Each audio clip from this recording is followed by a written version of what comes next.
Hai semuanya, kembali lagi bersama aku Juli. Kali ini aku mau ngebahas tentang keuangan. Lebih tepatnya mengatur keuangan. Sebagai seorang anak rantau, anak kosan, ditambah saat ini kita masih dihadapkan dengan yang namanya pandemi virus corona. Jadi dimana pandemi ini tuh kayak lebih memaksa lagi untuk aku benar-benar bisa mengatur keuangan aku supaya segala kebutuhan pokok aku itu tercukupi. Di sini aku mau langsung aja ngebahas gimana cara aku mengatur keuangan aku. Yang pertama, aku selalu bikin anggaran pengeluaran aku. Tujuannya untuk apa? Supaya aku bisa benar-benar memprioritaskan apa yang menjadi kebutuhan pokok aku. Contohnya nih, setiap bulan kan aku pasti kayak belanja beras, bumbu dapur, telur, deterjen, dan lain sebagainya tuh kayak benar-benar yang aku butuhkan gitu. Dan setiap bulan itu aku kayak sisain uang, misalkan aku kayak bikin uang 300.000 untuk sebulan, itu untuk beli beras dan sejenis yang tadi yang aku bilang itu harus cukup 300.000. Kalau misalkan ada sisanya, itu aku baru bisa gunakan untuk beli cemilan atau apapun yang aku suka. Yang penting aku udah memprioritaskan kebutuhan pokok aku. Dan yang kedua, aku selalu menyimpan uang receh. Uang receh kembalian belanja, kembalian bayar parkir, kembalian isi bensin atau apapun itu aku selalu simpan. Kenapa aku selalu simpan? Karena di aku itu sangat-sangat bermanfaat. Beberapa tahun belakangan kemarin aku sering banget nyimpan uang receh. Dan itu nggak kerasa ternyata uang receh aku itu udah kayak sekian ratus ribu, dan ketika aku nggak ada uang aku bisa gunakan uang receh itu. Bahkan saat ini aku masih punya uang receh dan itu hampir 400.000. Nggak kerasa banget aku bisa nyimpan uang receh sebanyak itu, dan aku juga udah gunakan berapa kali. Sangat-sangat bermanfaat. Jadi buat teman-teman yang punya uang receh, please uangnya kalian simpan, karena suatu saat nanti itu akan sangat bermanfaat buat kalian. Dan yang ketiga adalah jangan lupa menabung. Berapapun jumlahnya, mau besar ataupun mau kecil, teman-teman harus menabung. Karena itu yang akan membantu kalian ketika kalian benar-benar butuh uang. Jadi ketika teman-teman butuh uang, kalian tuh gak perlu kebingungan lagi, karena kalian sudah punya tabungan. Dan yang keempat, ini sih yang paling susah banget menurut aku, karena jujur aku pun susah banget untuk melakukan hal ini, yaitu kendalikan diri kalian. Kendalikan diri itu dalam arti apa?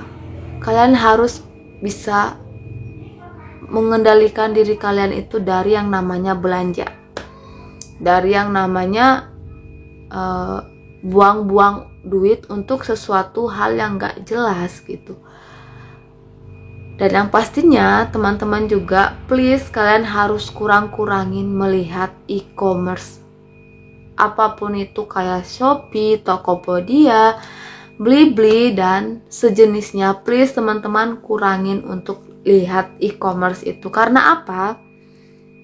Karena ketika kalian buka salah satu dari e-commerce itu, yang tadinya kalian gak ada pikiran untuk beli sesuatu, tiba-tiba muncul di beranda akun e-commerce kalian itu barang yang lucu, yang bisa menarik perhatian kalian, pasti kalian akan ada niat untuk membelinya.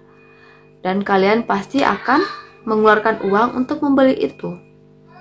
Padahal sebenarnya terkadang mungkin teman-teman tidak terlalu membutuhkan barang itu. Please teman-teman, tolong kurangin untuk buka e-commerce karena itu sangat-sangat berbahaya. Dan yang terakhir adalah lunasi hutang kalian. Jujur aku bukan tipe orang yang suka ngutang, tapi sebagai manusia biasa aku pasti pernah yang namanya ngutang ke teman atau ke siapapun itu. Jadi ketika teman-teman punya utang, please kalian langsung bayar utang kalian, gak usah dilama-lamain, gak usah ditahan-tahan, karena apa, itu akan menjadi beban buat kalian dan kalian semakin gak bisa mengontrol keuangan kalian sendiri gitu. Jadi please untuk lunasi utang kalian. Di sini aku juga mau berbagi sama teman-teman tentang metode yang aku gunakan dalam mengatur keuangan aku, yaitu aku menggunakan metode 50, 30, dan 20. Ini itu merupakan metode sederhana untuk merencanakan anggaran bulanan ke dalam 3 kategori utama, yaitu kebutuhan, keinginan, dan tabungan. Apa aja yang menjadi 50% dari metode yang aku gunakan itu? Yang pastinya yaitu bayar sewa tempat tinggal, terus kayak buat makanan, listrik, ngirim ke orang tua, bensin motor, dan lain-lainnya. Yang penting dia tuh kayak kebutuhan pokok aku yang memang setiap bulan itu harus aku cukupi, mau nggak mau gitu, nggak boleh aku skip. Jadi semua itu aku masukin di dalam 50%-nya, yaitu kebutuhan. Dan di 30%-nya sebenarnya itu 30% itu adalah keinginan, tapi aku lebih bikin 30% itu ke biaya tak terduga.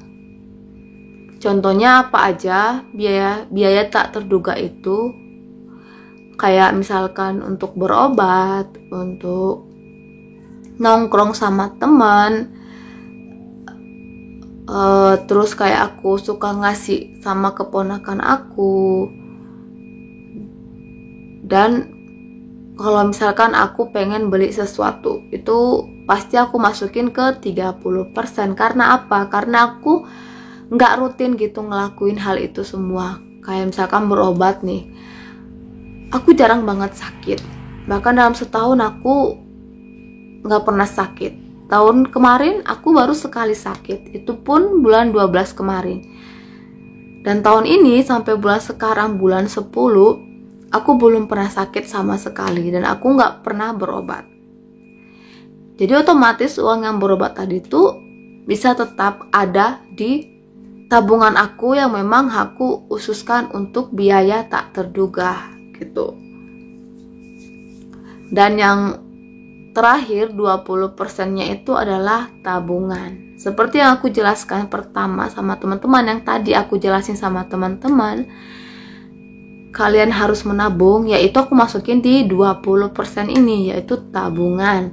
Aku minta maaf kalau di sini aku nggak rincikan secara detail